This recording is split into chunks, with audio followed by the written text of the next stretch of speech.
What's up, people? Hello, howdy, hi. One kid.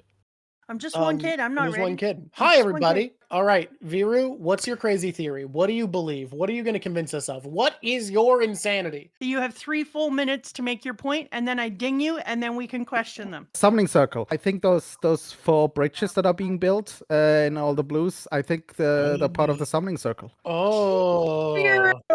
Just a minute! Oh my god! We know that the project, the bridge building project, is from the world government, like more directly. You know, there's also like slavery involved, so we know it's from the Josh part of the world government. And yet they also know, we just learned, they also already know that the world is sinking. That's like, sinking into the ocean because of flood. So there's no point in building those bridges unless it's for a tactical advantage for the Holy Knights to appear wherever they want on the sea, because it's for a summoning circle. That's really it. I didn't think about how to fill the remaining minutes. I forgot about the time thing. But otherwise, how's the weather over there? All right, I'm going to poke on your theory. For starters, we know that if the sea were to rise by enough, there are still points that are going to be too high for them to get drowned, right? Like, we know that Drum Island the red line. peaks. Yeah. So, with how high the bridge is, could it not be like a place for people to live upon, like an artificial red line linking the points in the world that are high enough for people to survive on? Like, because that's kind of, since we found out about flood, that's been what I'm assuming. What do you think about that as an option? I would have assumed they would have started that like from the red line, like from the height of the red line, like extending it. I think the bridge thing it's a temporary project. But they've been working on them for hundreds of years, right? Yeah, and that's pretty much like also why I feel like there's something to it, because like because of the flooding, you know, like they already knew, but it seems weird to me that they're not like stretching it out like from the height of the red line, because I feel like that's the greatest vantage point, right? Like so so what far, are the like bridges linking together right now? Let's just we have no idea. We just know there's one in each blue. There's Tequila Wolf, Vodka Wolf, and probably other wolves involved. No matter what you're believing in or what your theory is, I would question, like, the first thing we need to create a theory is what is the link? Where's the crossing? What are they trying to keep put together? Do they know things are going up? Is it going to create... Well, they know sea level's rising, because the elders would be, elders in Emu would be who put this position. So we know they know there's need. Now, and why does it take so long? Like, I could build a bridge by myself. Well, it's a really big bridge. The amount of time. What? Yeah, it's a really big bridge. People live on the bridge, and it's going across the whole world. I understand that, but I think I could have done it in this time. Think about how deep the ocean is. They got to drop rocks all the way down there. An issue that I'm realizing, an issue that I'm having here, right? Yeah. I'm thinking I'm in charge of building this bridge, and I say, well, if I want it done fast, wouldn't I get devil fruits out there that would help build a bridge? And then I'm like, but then do you have like loyal Marines who you've stationed and you're like, hey, your job is building a bridge now? Do you give slaves incredible powers? Because when I'm thinking, what devil fruits do we know that could help build the bridge? And it's basically just Akainu. And would you rather have your most powerful naval soldier get that, or give it to a slave and be like, hey, slave, we're trusting you with limitless lava. Please use it to throw stone into the ocean for bridge supports. Like, I mean, like, bear in mind, Celestial Dragons did feed their slaves with devil fruits for entertainment. But like, those are slaves who are Marijois that you can control. These are slaves who are out in the boonies building a bridge. Are you going to trust them with like some of the most powerful devil fruits that exist to help with construction? No, and it doesn't look like that was happening. No, and that's what I'm thinking. And I think that's how you would build it faster. Let Paladin have a say in here, because Paladin will not interrupt. Paladin, what do you think about the bridges? Okay. You must think about bridges. And immediately think about bridges. I'm going to go full Charlie from Philadelphia here. Okay. The bridges are a distraction. What there really are is under the bridges and everything like that. There's the, ley lines and everything like that. Okay, under the bridges are ley lines and everything like that, connected powers and everything like that. So the energies of the underworld are really the physical manifestation the bridges are, to connect the powers of the underworld to the surface and everything like that. And it's a work in progress. I don't want to spoil anything. Drawk, Full Metal Alchemist and everything like that. So you see where I'm going with this. Yeah, there's just one problem right now. the moment you by connecting it to Full Metal Alchemist, what you instead did is provide me scientific details for my theory of it being a summoning circle. It does, yeah. I tend to do that. I tend to do I'm that. not gonna lie. Now I think both of them are correct, and I also I'm think, on board with Paladin. Yeah, I think there could be something going underneath that allows people to move from different parts of the ocean into East Blue, and that we are having an area that is calm and an area at war and an area of sinking and an area of safe. Like, I'm starting to see both of your pieces come together with purpose.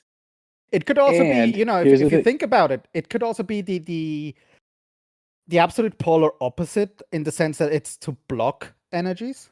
And could also be a thing. What goes into it is building immense of sad tragedy, slavery builds it. So there's a lot of energy going into it, to building it over centuries, imbued in the rock and everything like that, giving it power and everything like that. So it's just coursing with the ley lines that are going to eventually run through it once they're not connected and everything like that. And I just made this up on the spot. I have no idea what I'm talking about. If you think about the bridge building too, though, when you're starting to talk about the slavery and what's still going on and how they're now doing it as a legal form of slavery, the way the United States uses its prison system, it's kind of makes you think about the mural.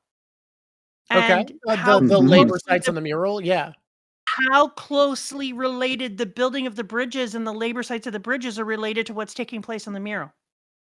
And if it's still a remnant or still an ongoing purpose that the mural was showing. God, I'm trying to think about this. I don't feel summoning circle, mostly because we haven't seen any evidence that the circles need. They did have one left drawn. They had one left drawn in Elbaf, and the elder did need to be there to make his to summon them over. But you wouldn't need a summoning circle the size of the whole world. It makes me feel way more in line with the idea that it has something to do with the roots of the trees. I mean, maybe, but what are we summoning? What if Emu is real body is in the underworld and you need the summoning circle to bring out the real Emu? This keeps tying into my feeling that we need at some point somehow time to progress for the world and not the Straw Hats. Because otherwise, because we have so many things that won't be done for a long time being set up that feel important. Like so many things, like making Water 7 float isn't going to be done anytime soon. Creating bridges to link Skypiea to the world below is not going to happen anytime soon. The moon coming back, who knows? But there's so many projects and the bridges, so many projects around the world that feel like they are going to take time. The flooding of the world. So many changes are happening in the world that are going to take a lot of time. They're not ready yet. Hear me out. Now that you've brought up bridges, Viru, and now that I'm thinking about the bridges in terms of the mural, now I'm wondering if we aren't being shown, because we're not being shown everything. Oda can keep whatever the shit he wants back. I'm wondering within the bridges building, if the thing that they're missing and the reason that the rebellion is focused on them and the revolution is focused around the bridges and very aware of what's going on is because beneath the bridges, the activities that were taking place before are continuing to take place. We are still mining what was underneath. We are still sending souls down.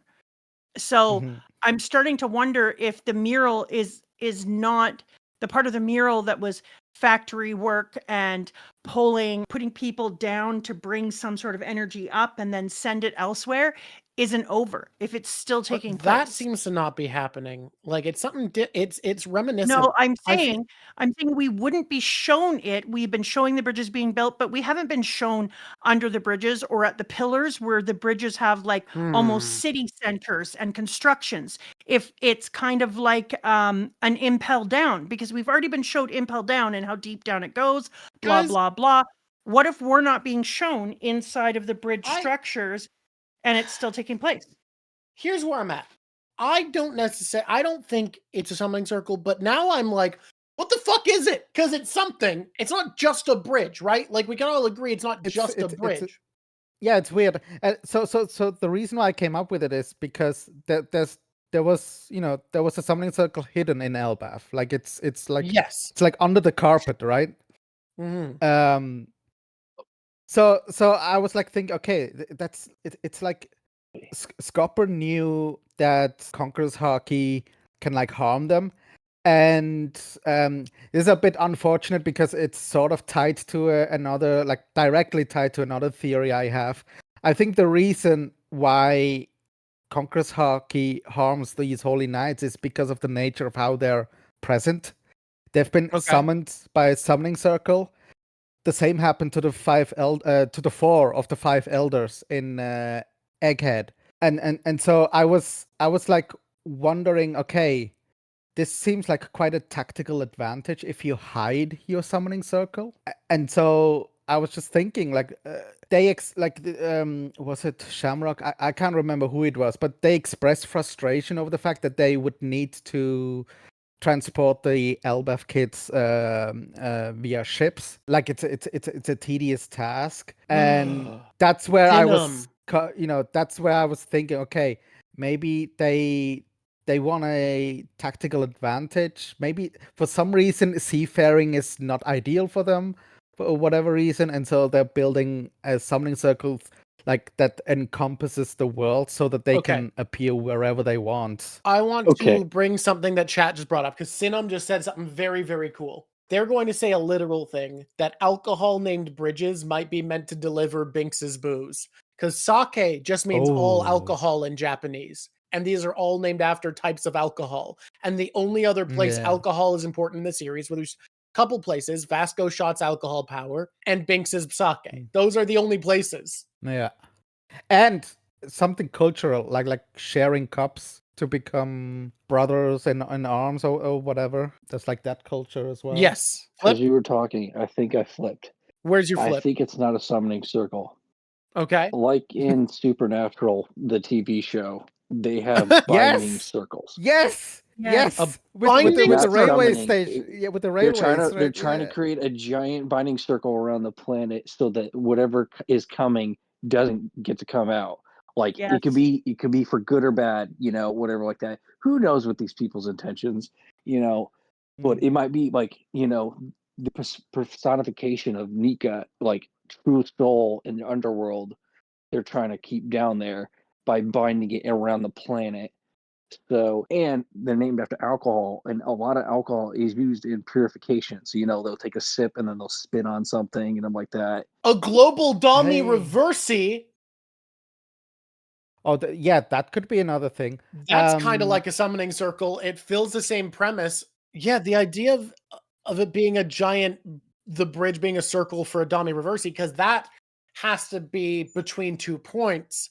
And it happens on a circle. So what if this is just how to make a circle for the whole world, to just make the devil world, make the evil world, flip everything out? Yeah. Because Love X is here briefly, I think we should put our Bridges of Babylon on pause and let Love X do their theory. Absolutely. Okay. At the very least, I definitely got the first one done and then the second one I kind of mapped out and then didn't have time. So my argument is a 2-part. So first part is talking about how Crocodile's trans. I know that Drawk has mentioned in the past that he does believe that Crocodile is trans. And then Melody brought it up last week. I don't know if Mama Drawk knows what the Vivre cards are in relation to. They're like info books, supplemental information. Okay. Oda has elaborated that Crocodile's Vivre card states that he's got a weakness when it comes to his past that he can't oppose. He definitely owes something to Ivankov that Ivankov gave to him, meaning that it's not just he's weak to water, like people assume. There's a theory that the Warlords were based on a game called Romance Saga 2, where the Warlords share traits with a character from the game. Drawk was talking about that with Melody last week. That I posted a picture. But in the game, the 7 heroes saved the world and disappeared, and ended up trapped in another dimension where they absorbed demons to survive, and then attacked later on. Examples of the 7 heroes are Rock Bouquet, who is a queen of Isle warrior women that charms men. There is Bokun, who's a puppeteer demon that marionettes people. There is Subier, who's a merman that uses the flow of the ocean as a weapon. And then Wagnus, which would be Crocodile's equal, who, before he was corrupted, formed the 7 heroes to create a utopia, is trying now to enslave a country by finding an ancient inscription, telling where an ancient weapon is, to control the world. While he was absorbed, the demons he absorbed were harpies, so his appearance is a woman. Also, the fact that another point, all of the agents' code names are gendered. Every single digit agent is with a Mr. and Mrs. partner, but Bon Clay is the only one on their crew that isn't with a gendered partner. They are the male and female of their group, which we all know that the crew represents their captain. And if anyone has a lot of gendered pronouns, is Desert King Crocodile or Desert King Sir Crocodile, which is a lot of male pronouns. Also, Oda posted a chapter cover with the title of the chapter being A Woman's Secret, with Crocodile laying down on front and center in it. I think that's it. I think I'm good. So here's where I'm at, right? I think the idea of having someone with a gender changed fruit and not making use of that to have a character be secretly trans feels crazy. We have one character that has hints towards that and literally nobody else. And there's all this evidence. I'm on board with you here. You mentioned previously that you also think Croc was the lost Amazon. Okay. Yeah. Oh wait, no. That was Melon-T. It was Melon-T who said that. Okay. I got it confused. Your next point, the crazier half, do you want to get into? Or are we going to leave? Because I'm on board. Does anyone doubt trans Croc? Because I think trans Croc is real. Yeah, I think it's real too. I may diverge from like the reason why, or rather like the plot relevant. That's why I'm curious about like what LoveX has to share for the next part. But I think that there's a reason. But I do want to like point out like to LoveX's point as well for this part of the theory that she has shared. Crocodile's scar on the face, that looks like a surgical scar. I think he got it from Whitebeard. I think Whitebeard cut his face open. Yeah, same. That's why he hates him. That's my His Whitebeard left him a reminder besides his hand. I don't know.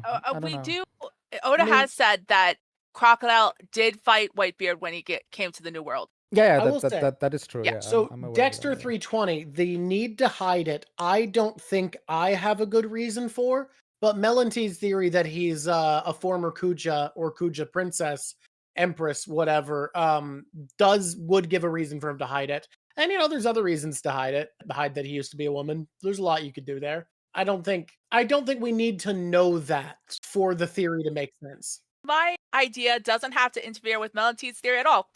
Crocodile could have been a Kuja princess, sure. I'm just pro-trans Crocodile. My only thinking is they definitely, in my opinion, modeled Crocodile after a 1980s metalhead rock legend. And they were all very ambiguous genders. You're saying the men who wore makeup and fucked men and danced around in high heels were gender ambiguous? That's wild. It's because of that I started to be like, and because they introduced Bon Clay at the same time, that I was like, yeah, I could totally get on board with Crocodile intentionally being not only ambiguous but trans. And then once we met Ivankov, who can literally just play around with hormones, I was like, yeah, you're trying to put an arrow there. I feel like there has to be a secret trans character in One Piece because of Iva's existence, and I think there's just no one else it hints to. So, Love, I want to hear your point, because there's the crazier half of this. You have the crazier half. The second half of my theory is the fact that I fully believe in Croco Mom. There we are. Oda has said in the past that he has drawn Luffy's mother, but never identified her, meaning that we've seen her before without realizing who it was. We know that One Piece is all about inherited will, and Crocodile's dream is to become king of the pirates, same as Luffy. Crocodile had the same explosive growth as Luffy before he was defeated in the New World by Whitebeard. Crocodile didn't recognize Luffy in Alabasta because he never knew Dragon's last name. When we first are introduced to Dragon, we don't know his name. He's a revolutionary. Everyone who learns that Dragon's full name is Monkey D. Dragon is surprised. When Sengoku announces that Dragon is Luffy's father, we see everyone's reaction to that except for Crocodile's. And after that, he stops fighting Whitebeard, allies himself with them, turns around and saves Luffy multiple times from Akainu, from Sengoku, stops the execution. He saves him with Jinbei. He sabotages him so he gets away with to Law's ship. Why would he put so much effort into someone he said, once I am free from Impel Down, I'm going to go after Whitebeard. That is why I'm doing this. He had something happened during the time when we didn't see his reaction. Okay, my other point is, I don't know how much of the anime you've seen filler episode wise, but there is a filler episode in the middle of Enies Lobby where there is the Straw Hats are playing mafia characters. And if you look in Discord and pull it up, there is a picture of Luffy as a mafia character where he looks exactly like Crocodile. Even the cigar. Oh, that's what those pictures are? I was wondering, Yeah. where did you pull those from? I have been saving pictures. But that would require Oda being involved enough with that filler to be like, hey, you should do this. It'd be funny. Now, I'm not saying he wouldn't, but that does feel like not the strongest evidence. I mean, how he is on set with the live action. Why wouldn't he be as hands-on with the anime? Okay, now you can question. I just want to add, like Oda doesn't have to be involved, because I looked at these pictures and I was fooled. I thought that was Chibi Sir Crocodile. It's embedded into the art style, into the how he drew Sir Crocodile. Like, oh, this is a tough one. It feels wrong intrinsically, you know? Like, it doesn't Vibes feel... is not something to go on, man. I know. One more thing I forgot about. There is a fan manga where it's the Straw Hats at school. Oda did an SBS around the same time where he was asked, what do was Crocodile, Mihawk, and Doflamingo's children look like? And for Crocodile's child, they drew up a picture, which doesn't mean anything on its own.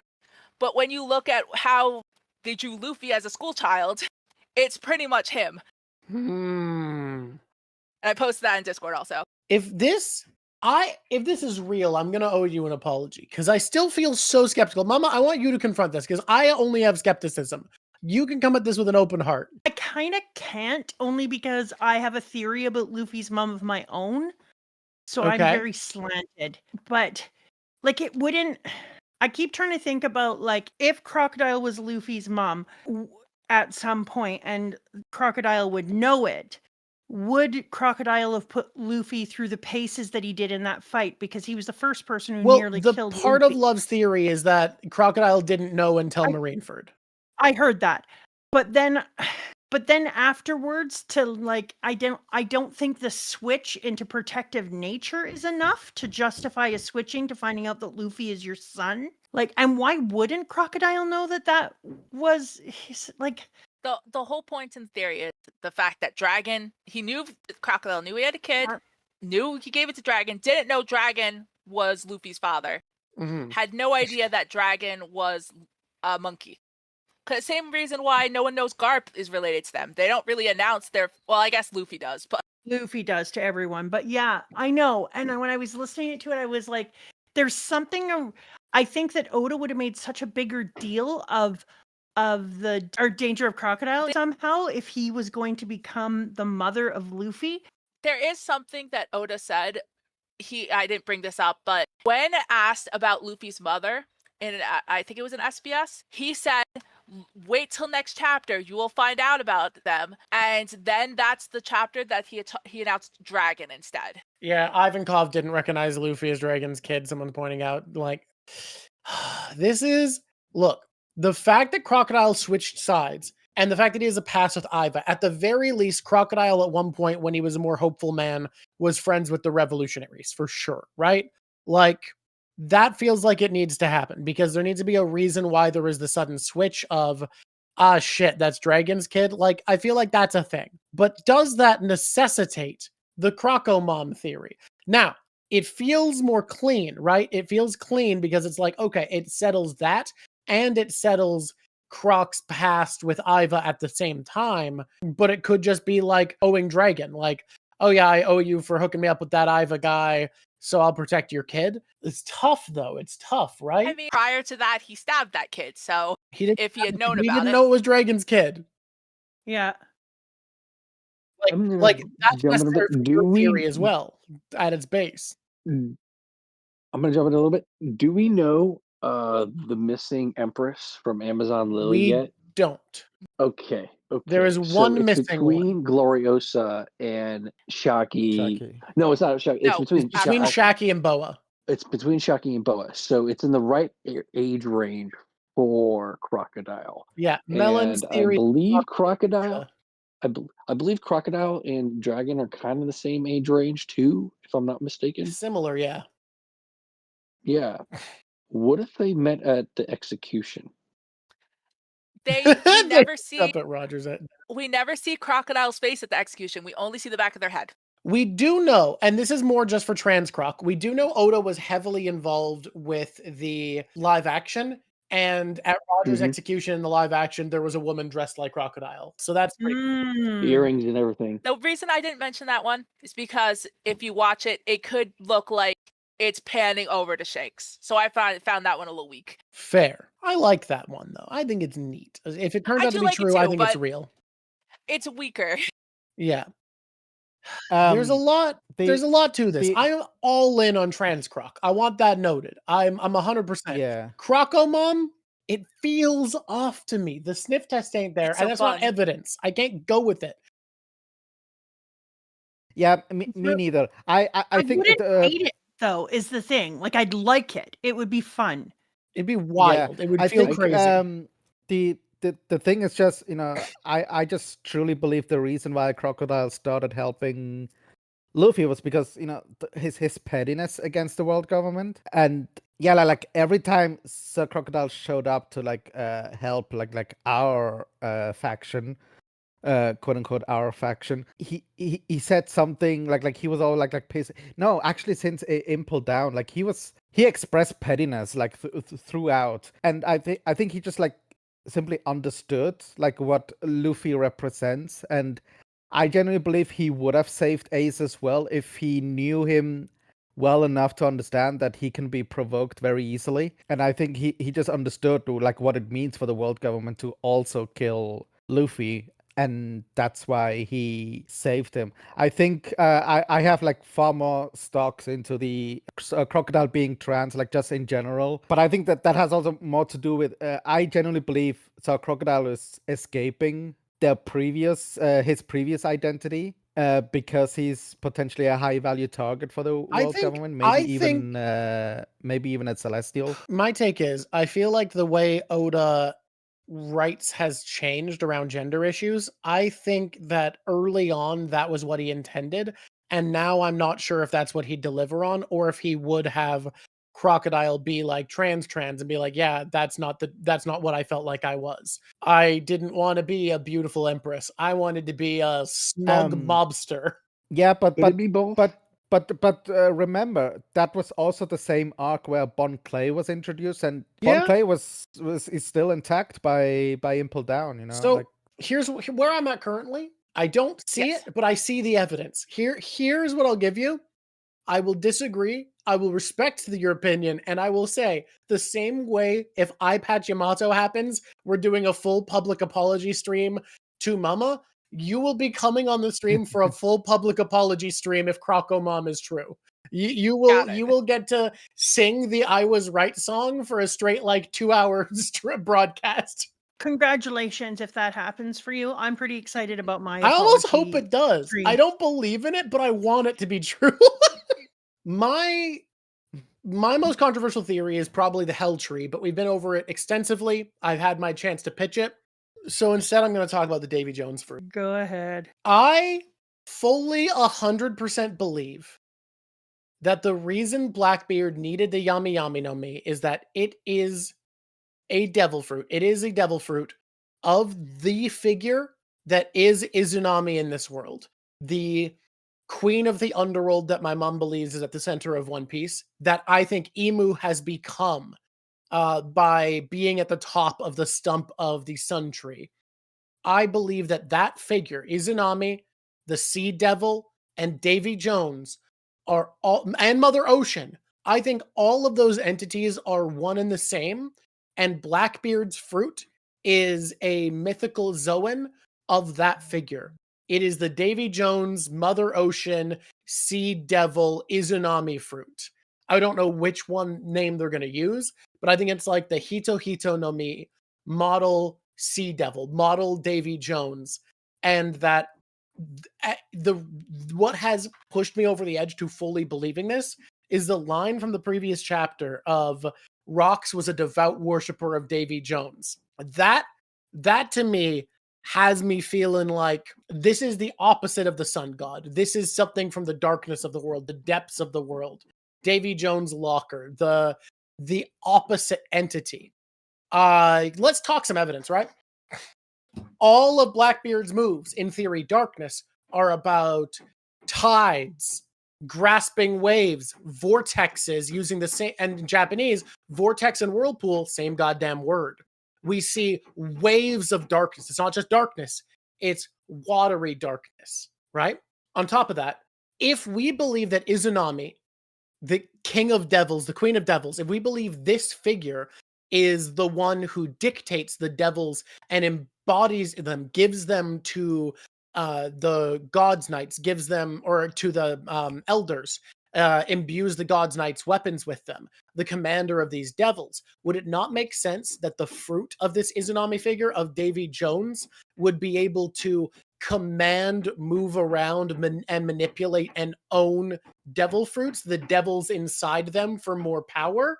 Huh? Davy backfights potentially take away people's freedom and force them onto their crew? Yes! It is a dark worship that is antithetical to freedom and is about this idea of strength being absolute.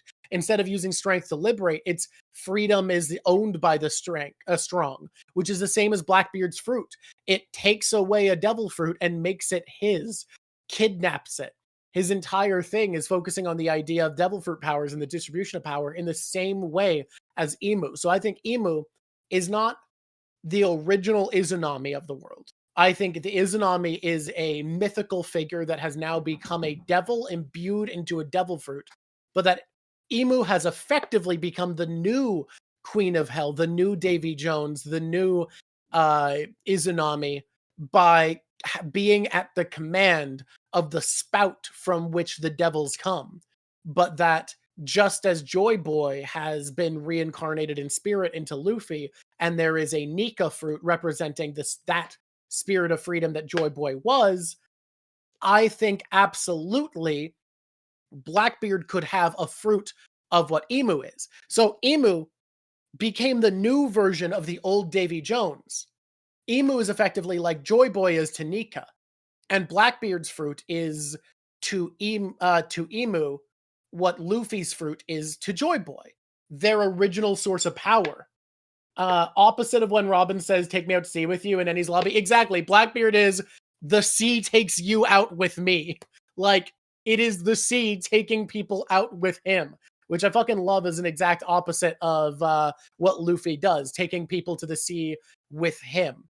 So yeah, my figuring is when Rock said he'd be back, it was when he had this fruit, so that he could be the one at the base of the tree having all this power. How does this relate to Foxy? He's just a lesser worshiper of Davy Jones. That's all. You agree it goes further? You think every devil fruit is a Yami Yami no Mi? They're all god fruits? Everyone go Nika mode? I don't think they're all god fruits. I do and I don't. Because I think they're all devils, right? And a big theory I've had is that devils and gods in One Piece are the same. We've had that pointed out all over. You think they're all Hito Hito no Mi? I don't think that, but I think there's like a fox devil. I think there's a rubber devil. But I see what you're saying, that they could all be embodied to that point. Either way, I think they're all devils, and all devils could be gods. I don't think all gods need to be humans, though, is where I would differ from your opinion. But yeah, I think the Davy Jones fruit, the Izanami fruit, the Mother Ocean fruit is what Blackbeard has, and that's how he has command over devil fruits, because he embodies the thing that commands the devils. Okay, so how do you see that? I'm not saying no. What I'm saying is, how do you see that aligning with the idea that there is something about Blackbeard that is more than one person prior to his fruit eating? That I have no goddamn idea. I have theories that maybe like to make a sick, dark version, like a faulty, failed version of Inherited Will, that Blackbeard is partially or in full or sometimes literally like possessed by rocks. It would be kind of in line with One Piece as the villain being a dark and twisted, faulty, too literal version of the philosophy of the series. So I could see that. That's something I've toyed with. The reason I ask you is I literally think, for me, his abilities and the reason he was waiting around for that one specific fruit and had been going for that fruit was because whatever about him makes him a multiple is the thing that allows him to use that fruit to its fullest extent. So I think that's why they hinted at it earlier. I also think it's possible that what makes him a multiple is the fruit, because what if But he didn't have the fruit when Luffy first met He him. did. No, he did, because he'd already left Whitebeard's He crew. did. The second he left Whitebeard's crew, he had it. So what if, like, straight up having that fruit, this entity, the sea devil within him, is too powerful to not be partially in control? That it's Someone one of also its said, own how can people. someone make a fruit of themselves? I don't think Emu made a fruit of Izanami. I think it's the exact cycle as with Luffy, right? So let me highlight it just because if people are confused. So I'll say it again a little bit more clearly. You originally have two figures, Nika, and we'll call them Mother Ocean, but there's going to be lots of names to them. We'll call them Izanami, but I think they've been referred to in the series by many names: Mother Ocean, Davy Jones, etc. I think those are all the same figures. Then you have a new figure. They've never been referred to as Izunami, but you're using my theory. Yes, because I think mythologically that's what they embody. So Izunami has a new person take up the reins and be the same role, the same way Nika does in Emu. Then there is another person who inherits the will, Luffy and Blackbeard, right? And these figures each are given the devil fruits of these mythological entities. So it's not that Emu made a devil fruit of Emu, it's that Emu is a new version of the Izanami figure, the same way Joy Boy was a new version of Nika, and probably at some point made them have a similar power, and now Teach has this fruit. Now the difference is, I think Nika actually Joy Boy ate the Nika fruit, whereas I think Emu became Izanami in a more true way by tapping into the base of the sun tree after chopping it down to control the devils from the spout, to infuse with the idea to become the new one. If Foxy is a lesser Davy Jones at some point, we need to get rid of Emu and Blackbeard. Would you say Foxy is sent to be the Davy Jones? No, I think he's just a worshiper. I don't think he's a lesser Davy Jones. I just think he's a worshiper of Davy Jones. It would be a really cool thing, because it would bring that whole, because we're bringing the Davy Jones fights back in where it's becoming something that is important. So I think that would be a really cool idea. I have a question for clarification. Yeah. Like, are you saying that fruit is named after Davy Jones as the mythological figure, or are you saying Davy Jones had also that fruit back then? This is the part that I'm curious about, but I think all of these mythological figures we've been getting related to darkness and hell, and specifically the ocean, are all one and the same. So I think Davy Jones, Mother Ocean, I think those are all the same thing, or at least people who filled that role in the past. I don't know which one is the mythological one to me. In my opinion, the vibe I get, my leaning is that Davy Jones was Emu. Emu is called Davy Jones, and Emu was the new Mother Ocean who flooded the world. Basically, a pirate like Joy Boy, but cruel and dark and power hungry, and turned themselves into what they did. Yeah, wanted to flood the world to control it. That is my theory. Because they are the commander of devil fruits, so they made or devils. And devil fruits were the main way people had access to devils, so they flooded the world to have control over it, to limit information, to make everyone struggle. Information spreading and movement. Okay. Yeah. All the reasons you've said in the past. So my go-to theory is that Emu is a figure called Davy Jones, the king who was a pirate, not the king of the pirates. Took over the world, betrayed everybody, and is the inheritor of this. And then Mother Ocean would be what they represented. This queen of devils, this being within hell in this world, within Eve, that distributes devil powers, that commands them. And that's why Blackbeard, having this fruit, can command devil fruits. Interesting. Davy Jones had a fruit and used those powers to become super well known. People just declared the fruit to be known as the Davy Jones fruit. I could also see that. That's why Bonnie can go Nika, because Luffy inspired her and gave her the will too. I mean, I could see it. I think that all devil fruits are devils. So it fits with what I'm saying. Making these theories is the thing that brings you closer to the truth in the end. So when you say the theory, I'm not I'm trying to pull you down. No, I get you. How could this be right? Why would this be possible? Yeah, I question your theories too, and like that's No, I'm the not. game we're playing. I'm barely questioning you. I'm just enjoying it in my head and thinking about how it could link and make other things make sense. Guys, I love this new art style. I have like I generally I'm against it because I have like a different theory on Davy Jones. Okay. But I Well, have you don't 2 get to do it points. yet. It's my I have turn 2 first. points to go for you though. Yep. Okay. One is and this is just my opinion.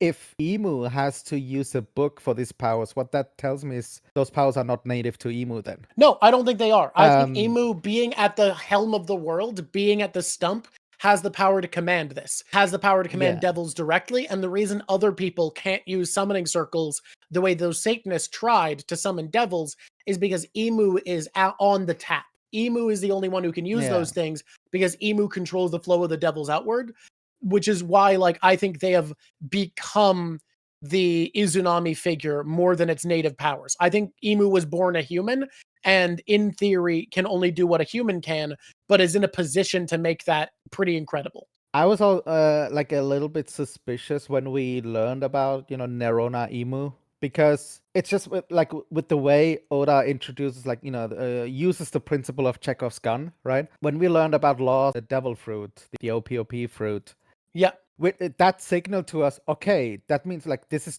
this is known because it already happened. Like the immortality application already happened. And then we got the law drop from Ivankov, and because Ivankov said suggested that, is it possible that Nerona Emu had the immortality applied from the OP fruit? Yeah. And that's where I got suspicious. That's why it feels like it can't be that simple if a character within the series has the theory. Yeah, if the character points it out towards, then I'm immediately like, okay, that means it's not Emu that it was applied to, it was to someone else then. Yeah. And so I'm like thinking, I forgot where I was going with this, but it was like towards the idea of like Emu is not necessarily as like eldritch powerful as they present themselves to be. If Emu is immortal, Emu doesn't have to like sweat in panic at like Joy Boy's Conqueror's Haki,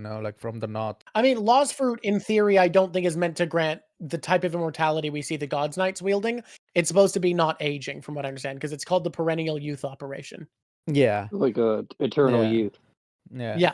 Now the reason why I'm against it is because I have different idea about Davy Jones.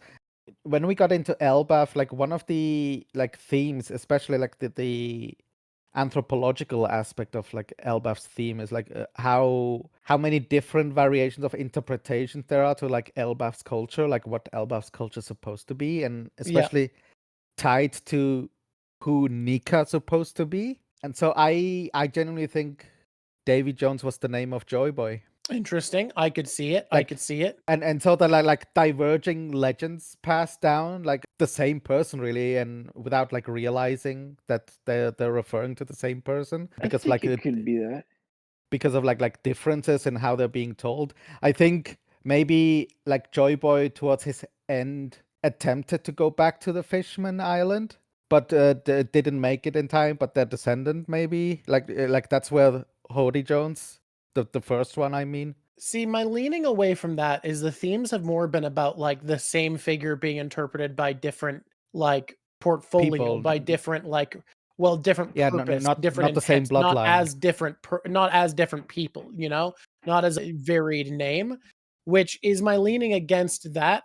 Also, the Rocks being a worshiper of Davy Jones, like I could see him worshiping Nika, but that doesn't kind of feel like the vibe we're getting from Rocks. And as much as Melon disagrees with me, I think we're going to see Blackbeard carrying in Rocks' will, especially because his ship is the Saber of Zebek, and also worshipping Davy Jones. I think it's more simple that Davy Jones was like the rival, the Blackbeard to Joy Boy. To Joy Boy, like Roger was to Zebek. History rhymes and repeats itself. Yeah,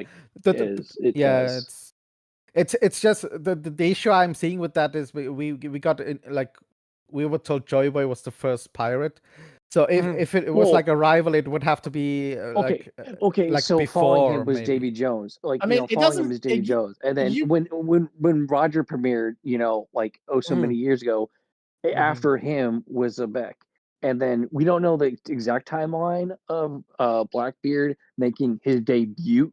And like we know Luffy's, but we don't know if it was like days after Luffy's. It could be. We might find out like, when he exactly killed Thatch, the cook of the Whitebeard pirates, and then he kind of jumped ship or whatever. Yeah, but like there seems to be a theme of the rival follows the main hero, or what I'm saying. Like Yeah. just because Joy Boy's the first pirate doesn't mean there couldn't have been another pirate competing with him afterwards. Like other Yeah, people of could have course, taken to yeah. sea. And that is how I feel. I think they are all in theory the same figure, only insofar as Nika, Joy Boy, Luffy are the same figure, Sun God, etc. Like I think Sun God is Mother Ocean. I think that's my take. I think Nika is either Davy Jones or Izanami or some name we haven't heard yet. Emu is Joy Boy, Teach is Luffy. Like I think there are parallels on both sides of this, and they are basically the two forces of change. The force of change that is basically just the replacing of the old with a new version of the same thing, and the version of change that is a radical alteration and a pursuit of freedom. I'm moving on. I have a theory I want to go through. Okay, so first of all, this is just a new theory that I'm chopping out to add on to the bridges because we haven't talked about the bridges enough. So I was thinking about it. If the bridges were started to be dug 700 years ago, the most logical reason for building a bridge that goes to nowhere is that you are trying to find something underground, like you are trying to find archaeological sites that have artifacts from the Void Century that you're trying to find, or you have pieces under there that give evidence to things that occurred. And so the building of the bridges could also serve the purpose of really just trying to use those to go to specific archaeological sites, looking for finding something underneath. But then at the same time, I was like, well, Enies Lobby has no sea floor. And so what if we are trying to find a way to connect all the places underground, like I said, which leads into my argument about Yamato later on. And so if it has no seafloor, what if there's passages beneath it and we are connecting different points from Tequila into the underground tracks that allow people fast movement? Also, it could go to the Davy Back Fight Island, where we theorized that there was some slave rebellion underground for the Resistance game originally, and that could be one of the things that's under there. So I think that's a thing that I was thinking. I'm gonna talk about Yamato. I am as my thing because I've never got to say it all out in one piece. All right. Before I do that, I just wanted to say, if Yamato isn't the one who comes out with wearing an eye patch, I very, very much think the other person who it could be is Luffy's mom. And that one of the coolest things that Oda could do in the entire history of the whole wide world would make it so that Luffy's mom could maybe even be a person who is trapped within one of the dimensions, and that upon helping to get things out of the dimensions, Luffy is also going to free his mom. And she is going to be a person and that she is actually a huge revolutionary leader, was an important person, because somebody said the thing that I was thinking about Luffy's mom, in that dragon isn't related to Garp in so much as in a Japanese tradition, dragon took on Garp's last name, and that Luffy's mom would actually have been the one that was related to Garp. Okay. Now I'm into my Odin theory. The very first thing is that Mel and T was talking about how they didn't think there was a lot of connection between them because the sounds of Odin and Odin weren't close, which in actuality, I looked up afterwards so that I could see whether or not this was true in Japanese. And it turns out that the kanji and the sounds of the phonetics are kind of twins, Odin and Odin in Japanese. And to a Japanese ear, Yamato calling themselves Odin would sound nearly identical to Odin. And so because Oda is notorious for using puns and layers in their meaning, and I could just go into chatbot or anything else and get them to pull it out. I have it in a book, but whatever. Wano has a deep connection to the underworld. And so I was thinking about how Wano's connection to tradition and the past and dead and ancient graves and burial history. And Yamato is on their pilgrimage so that they can learn and become more and gain knowledge and create safety for Wano before it is opened up. And so I think that it makes sense for the final thing for the journey of Odin, Yamato, who is becoming Odin, is a transcendence down into hell, down into the underworld, into the underspace that we've been talking about, where they go on a path, one of these paths that connects to places like the bridge is connecting to and Eni's Lobby connects to, and their path leads them towards Luffy and the gang hanging out in Elbaf, and that it fits perfectly within the Norse mythology that they would go into the world of hell under the trees of knowledge, and that it would fit with the emotional and cultural underworld as a rebirth, so that when Odin came back up, they were truly Odin. And then it also fits with them becoming a leader and a figure, a warrior, going into the world of giants, and it works with the cultural oral storytelling of hero worship, because Odin was the All-Father and they come up in that way. And that on that path, one of the things that they could gain knowledge of in the Mimir idea, that when Odin did the journey, Odin, the Norse mythology, they gave up an eye in the Well of Mimir so that they could find out knowledge. I think that Odin could just lose an eye in the pursuit of knowledge, and that knowledge, since they are from Wano, can be who were the people who decided what information was important to put on the poneglyphs and what was it about. And they created greater connection between those two things and bring that back to the surface. So it would be an evolution of them becoming a seer and then a literary battle. And there is another thing, because there's a wolf god connection between Yamato. Yamato's zone form is a mythical wolf deity who protects Wano. And Odin was closely tied with two things, both Hugin and Munin, the ravens, but he also had two wolves, Gary and Freki, who were the wolf companions. And so Odin's protective form being a wolf has that connection there to him being there. And the world tree is a symbol of Yggdrasil and Elbaf. And so Odin hung himself from the tree so that he could gain the ruins, and literally sacrificed himself to himself. And that's what this would be. Yamato would be sacrificing Yamato to become Odin and sacrifice themselves for themselves. So there's that same rebirth story that there is for the story of Odin. And then they come up into the great tree, which was kind of teased earlier, and they find the path between worlds. And they're one of the people who can say to them, there are pathways in hell that are extra dimensional that connect our whole world together that they've been using, and that we don't even know the ways in which they work. And it also connects to the prophecy and the voice of all things, because Odin could see the future through all the seers and dreams and stuff. And Yamato is already steeped in like prophecy and part of Toki's words and Toki's prophecy. So if Yamato gains the voice of all things and passes it on in prophecies, talking about Joy Boy or talking about the poneglyphs or anything, they become like a true Odinic figure. And then it works with the gender bending and fluidity, the idea that they are a shapeshifter. Odin was a shapeshifter in Norse mythology, and Yamato finds themselves to be both female and male, and they consider themselves to be transcending genders and boundaries in the pursuit of will, in the pursuit of dreams, and in the pursuit of destiny. So it reflects that same Odin's mythological queerness and duality. And then there's an inheritance of will, because Odin has passed knowledge on through poetry and prophecy, and Yamato carries the will of Odin in his book, in his knowledge, and he literally carries like an Odin-like level of poetry and prophecy and the written word, the way that Odin did in Norse mythology through the Book of Odin.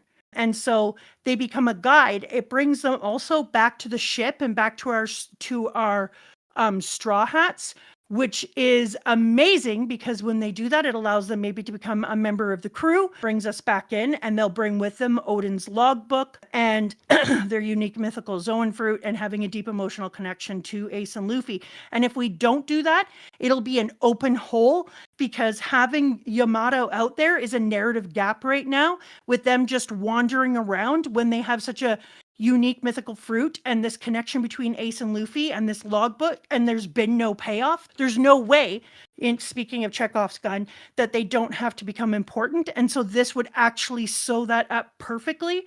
And it would explain why we are having all of the cover stories related to their journey and their path and their mysteries at the same time that we are doing this Norse mythology, where in Japanese their names cross over very cleanly. And then it's a visual symbol. The one piece being tied to the missing eye, the one eye, in a planetary perspective. And so that's a very cool visual symbol, the one piece being found through one eye. And there's a foreshadowing of payoff. So Roger has a Joy Boy link, Nika, Luffy, Vivi is like ancient bloodline. And then Yamato going from I am Odin to I was Odin and I become Odin. And it has like that mythical payoff. So it's like the language, the myth and the sacrifice, the setting of Wano's underworld connecting the entire world underground, finding out that exists. I think it could eventually now be reconnected to the bridges. And I think that it's already a parallel that's being drawn. And so that is why I think that Odin is going to pop up. The journey is going to end in Elbaf, and they are going to be missing an eye from the knowledge they gained. I'm generally against the theory, but I have suggestions to augment it in a more convincing way, especially the wolf part. I'm still going to believe mine, but go right ahead. Uh-huh. The wolf part, it fits better if it's the ones that chase the moon and the sun, because of the like iconography and symbolism around Wano. Moon, they have moon all over the names, plus Nika. Then yeah, that can be an addition. Because with Oda, he never makes things just one thing. I'm gonna go back up here first to talk what Aloni is saying because they are very different when transcribed. The initial vowel sound of the O and the long O are nearly identical in everyday speech because Japanese doesn't sharply distinguish long and short vowel sounds in casual pronunciation. So they have a shared consonant and they both use the D and N sound. It has a phonetic closeness. And in katana symbols, they share root elements. Katakana, but yeah. Yeah. So it becomes a pun, and Oda loves a pun. Look, I still think you're crazy. However, I want to bring something up that I've realized here. A big issue I've had of where I think of the part that I don't like is it's hard to visualize. It feels anti-One Piece to just like stumble on a way to traverse the routes on their own.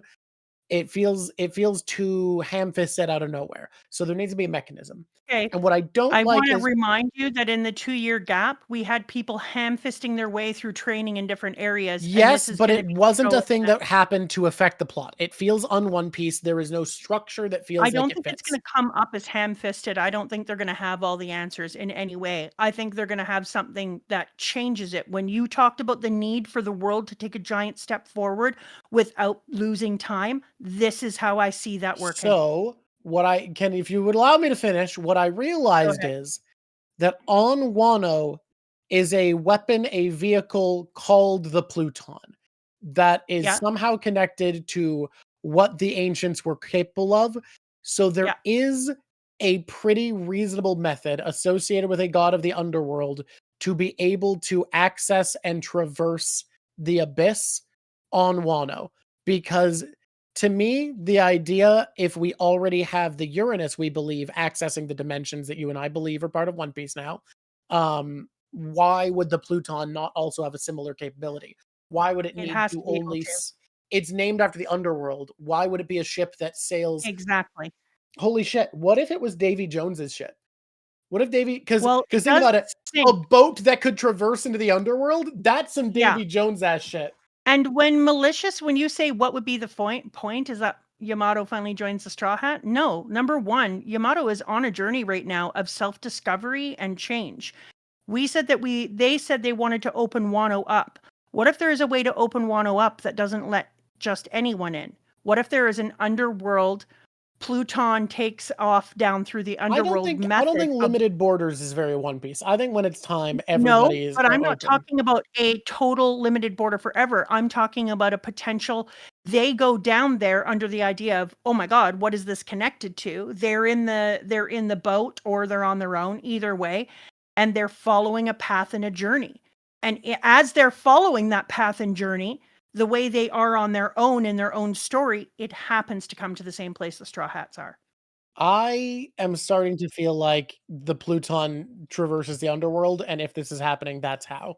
My main issue with the theory is technically specific enough to be spliced off your theory in order for it to still work. And that is Nico Robin's role in achieving her dreams, because she wants to decipher the poneglyphs herself. I mean, Robin's already deciphered the poneglyphs. I feel like Yamato can't give all the information because that's Robin, you're right.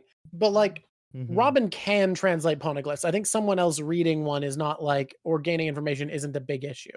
And like that's what I mean. Like I don't think, if theory is correct, I don't think that the information has to be that.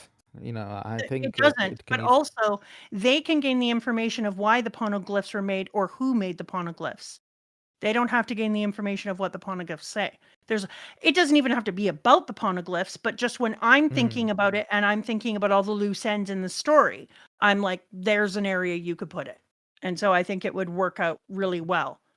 And I think it works out really well for Odin to come out of heaven and be reborn as Odin. Like to be Yamato, to go down feeling like they're Odin, but to come back with this sacrifice knowing they are the embodiment and rebirth of Odin. It's a great rebirth story too.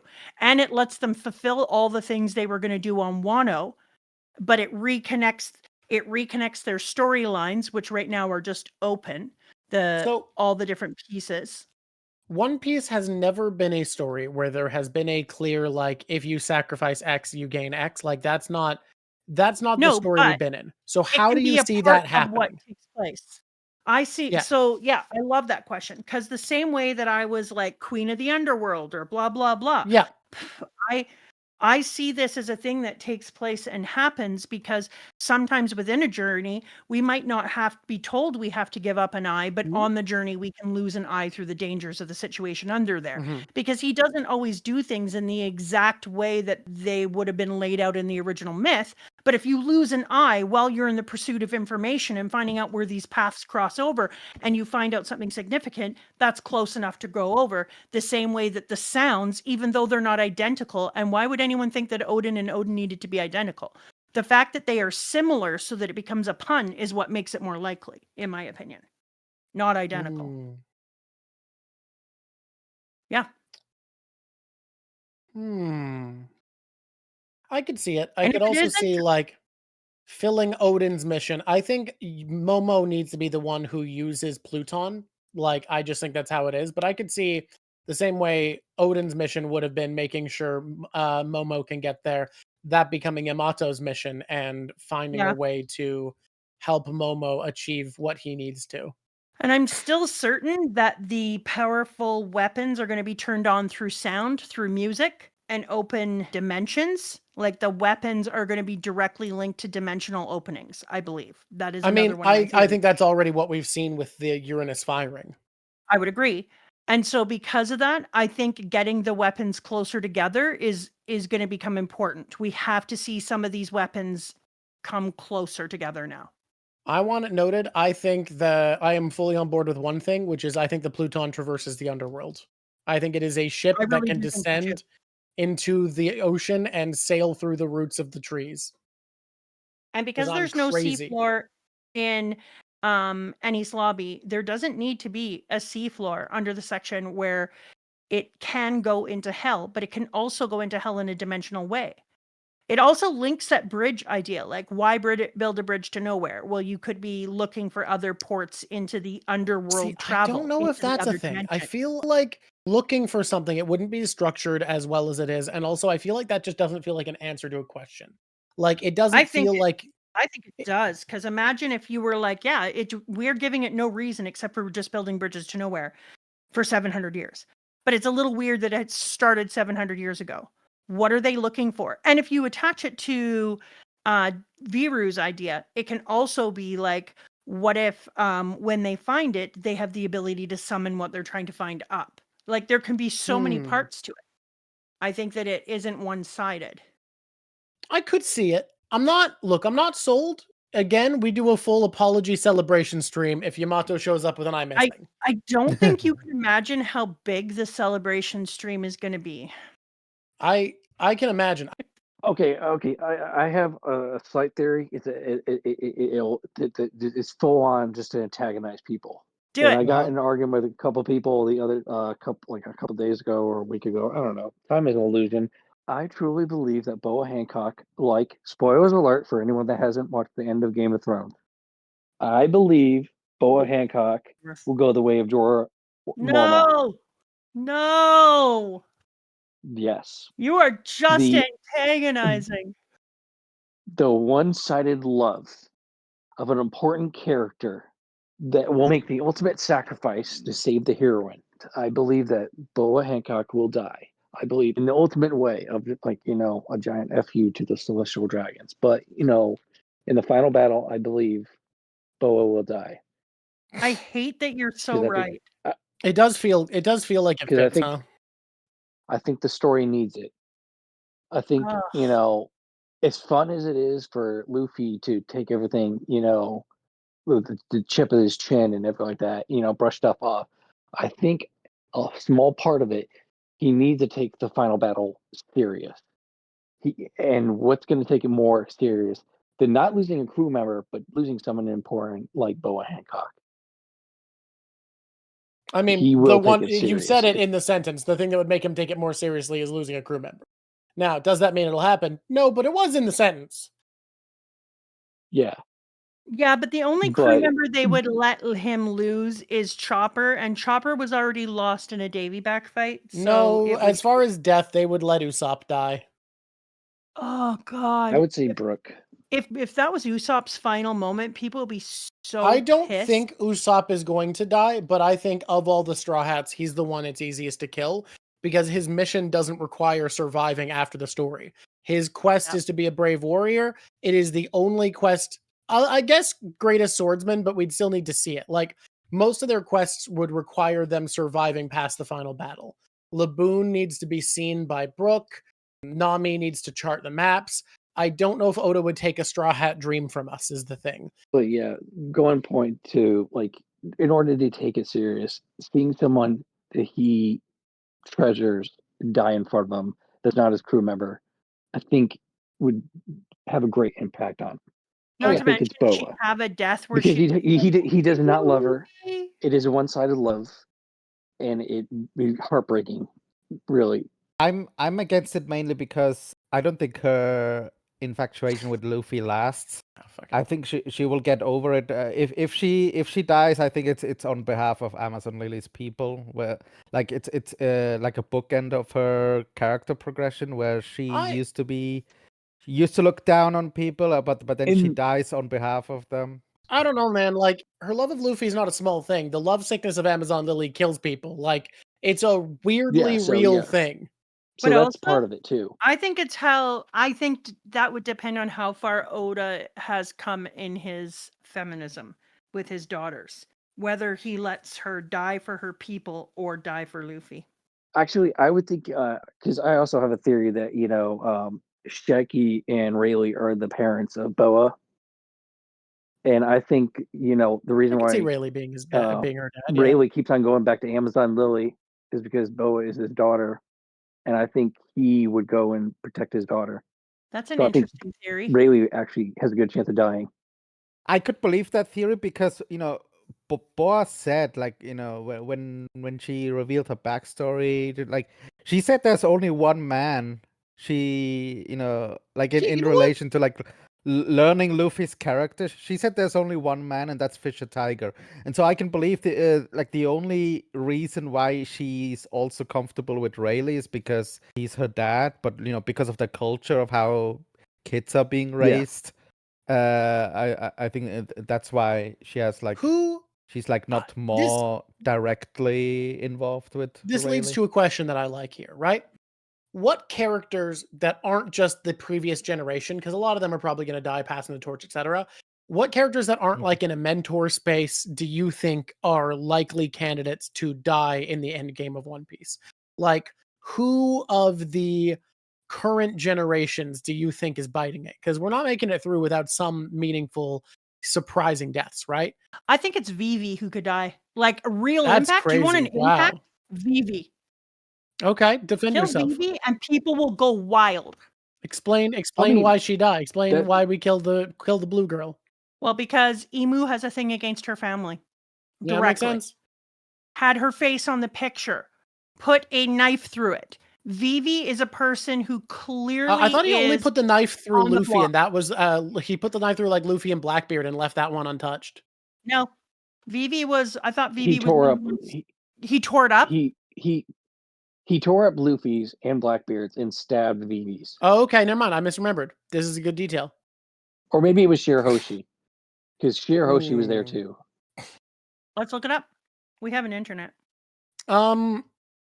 I mean, Anyways, I'm I here to think say if the you're talking about the perfect death person, Emu has it out for Vivi. Emu doesn't even know a does. lot of people or give a They shit do. about They do. And so Emu having it out for Vivi makes Vivi has never had a death moment. She's gone missing. We went through her bravery transition. She's been important since almost the beginning. She has fought for her country. So her being killed, like, you want to talk about ripples? That's a ripple. I mean, I think Shanks is too obvious to count, you know? Like here's where I'm at. Shanks is gonna die, and that's a fact. Like, I thought about bringing up Shanks myself, and I'm like, yeah, I think he will. And that, you know, he's gonna die. Blackbeard's gonna kill him. I also think Blackbeard's I'm gonna taking die. it a step further. It's not just Vivi. All of Alabasta goes Lelouchia. Oh.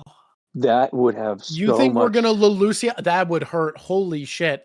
Lelouchia. All right. Hey That's guys, can you perfect. imagine if Alderaan was destroyed, but we gave a shit about Alderaan and knew what its deal was? Can you imagine if Pell's not surviving that one. Pell is not surviving that. Maybe he does. Wouldn't that be funny? I hope Willow Pell is on P. vacation and survives so everybody can cry about it. Has Oda yet to kill someone whose name starts with a P, or are we still in the Will of P era? Perona is could this die. second? Perona could die. Because Papagu and Pell both survived impossible things. So like Pearl survived. We saw Pearl again. Pedro died. Yeah, I was Pedro, about to say Pedro, Pedro you're right. died. The Will of P did end. Pedro died.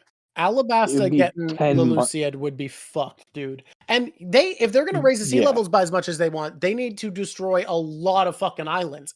I think we're going to get rid of the calm belts too. I think one of the ways that we're going to raise the sea level is we're going to release the hounds. I think Blackbeard drowns because I think we haven't seen a devil fruit user drown other than Luffy. And I think him, in my theory, embodying Emu, having the thing Emu did to control devil fruit users and the world, and Blackbeard, who's more obsessed with devil fruits than anyone, being beaten by that weakness, it feels like it needs to happen. Plus, apparently there's a legend of the real Blackbeard drowning. I don't know how true that is. Apparently that's how he died. Let me hit you up with a Trafalgar Law. Yeah. Oh, someone Rick. pointed out Helmeppo dying for Kobe would actually hit. Yeah, that would be something. Yeah. But you know who I'd like to see die more is Kobe, if we're talking about impact. Yeah, but Kobe ain't dying. He is the future of the Marines. That's something that's going to be delivered on. I think it'd be funny if the future died. I think I you think are he- holding a vendetta against our good boy, and he doesn't deserve it. Okay. And he's going to make it. Oh, what's your end game top admirals? I think it's Fujitora, Fleet Admiral, Smoker, and Kobe Smoker ain't got the sauce. admirals. I wouldn't vote for Smoker. I'm not saying he's the top admiral. I'm saying he still makes it to admiral Unpopular status. opinion, the admirals bore me. I think, in my Really? opinion, I'd rather see a Tashigi admiral than a Smoker. I think Tashigi gets jaded by the whole thing, leaves the Marines, and joins Nami and creates an orphanage. I mean, for what it's worth, not every woman is maternal in One Piece. Nami and Tashigi are. Like, Boa, not maternal. Robin, not maternal in the slightest. I hate that maternal Nami and ending. Tashigi have been Gross. shown to be that way. You know what? The orphans can raise themselves if you give them a building to get into. That's not that. No, don't. No, terrible advice. Terrible, bad.